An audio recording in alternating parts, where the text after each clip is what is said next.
Komunikasi dalam manajemen adalah proses pertukaran sinyal yang bertujuan untuk menginformasikan, membujuk, atau memberi perintah.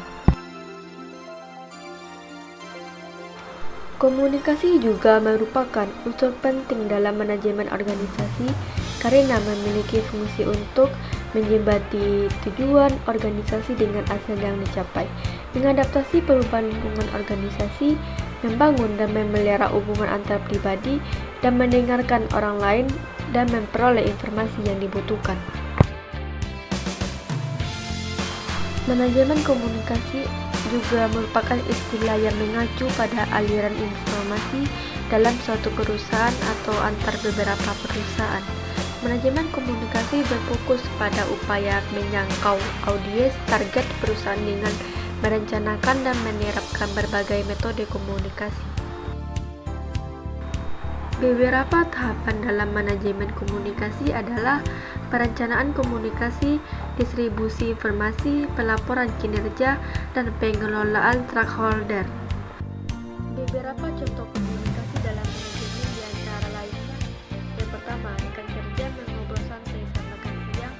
Yang kedua, project manager memberikan panduan teknis kepada tim developer. Yang ketiga, karyawan berdiskusi tentang stres mereka dalam menghadapi deadline. Dan presentasi kepada klien untuk menjelaskan hasilnya. Komunikasi merupakan aspek penting dalam manajemen. Komunikasi yang efektif dapat membantu dalam mencapai tujuan organisasi dengan meningkatkan kolaborasi, motivasi, dan pemahaman di antara anggota tim. Berikut adalah beberapa aspek penting komunikasi dalam manajemen. Yang pertama, pentingnya komunikasi. Komunikasi yang jelas dan terbuka memungkinkan manajer untuk memberikan arahan yang tepat, memberi umpan balik yang berharga, dan membangun hubungan yang kuat dengan tim mereka. Yang kedua adalah jenis komunikasi. Dalam konteks manajemen terdapat berbagai jenis komunikasi yang digunakan seperti komunikasi verbal, non-verbal, dan tertulis. Yang ketiga adalah proses komunikasi. Komunikasi melibatkan pengirim, pesan, penerima, dan umpan balik. Manajer perlu memastikan pesan mereka jelas, mudah dipahami, dan disampaikan dengan cara yang efektif. Yang keempat adalah hambatan komunikasi. Ada banyak faktor yang dapat menghambat komunikasi efektif seperti perbedaan budaya, bahasa, atau persepsi.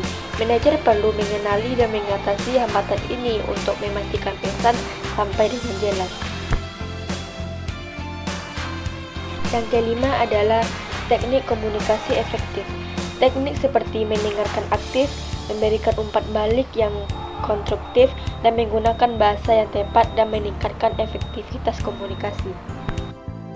Dengan memahami pentingnya komunikasi dan mengembangkan keterampilan komunikasi yang efektif, manajer dapat membangun tim yang solid, meningkatkan produktivitas, dan mencapai tujuan organisasi.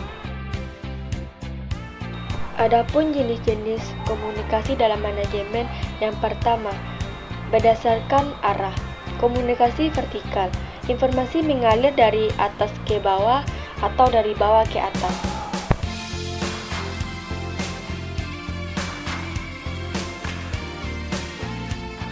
Komunikasi horizontal.